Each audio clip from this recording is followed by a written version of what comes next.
How did 1950s labor union politics cause problems? Imagine a time when workers finally started to see real improvements in their lives after years of struggle. The 1950s was that era, with unions helping workers get better wages, health care, and retirement benefits. Many families moved into comfortable middle-class lifestyles, which seemed like a big win. But beneath this prosperity, there were some serious issues brewing within the labor movement that caused trouble for society and workers alike. One of the biggest problems was the fear of communism spreading in the United States. During this time, called the Red Scare, many believed that some unions and their leaders were controlled by communist groups.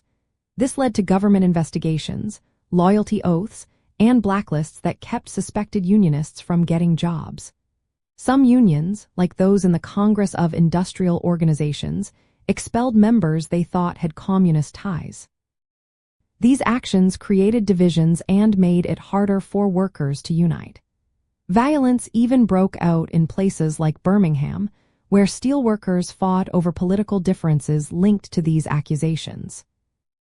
Another issue was the way unions started to focus more on politics than on workers' day-to-day concerns.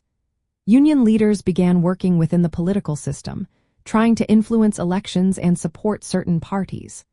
While this helped unions gain political power, it also made them more dependent on political parties, especially the Democratic Party. This shift sometimes made workers feel like their real needs were ignored because union leaders were more interested in political wins than in solving immediate workplace problems. Corruption also became a problem in some unions. Leaders like the Teamsters boss, Dave Beck, faced criminal charges like tax fraud. These scandals damaged the reputation of unions and made the public suspicious of their motives. Laws like the Landrum-Griffin Act of 1959 were passed to fight corruption, but they also made it easier for the government to scrutinize and sometimes weaken unions. This atmosphere of suspicion made it harder for unions to grow and protect workers' rights.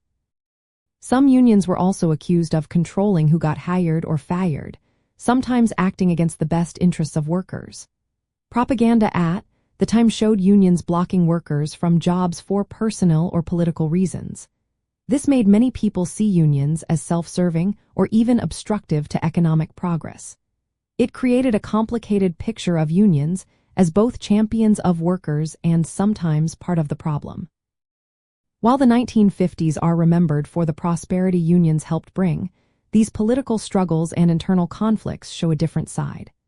The decade was full of victories but also faced serious problems that affected workers and society for years to come.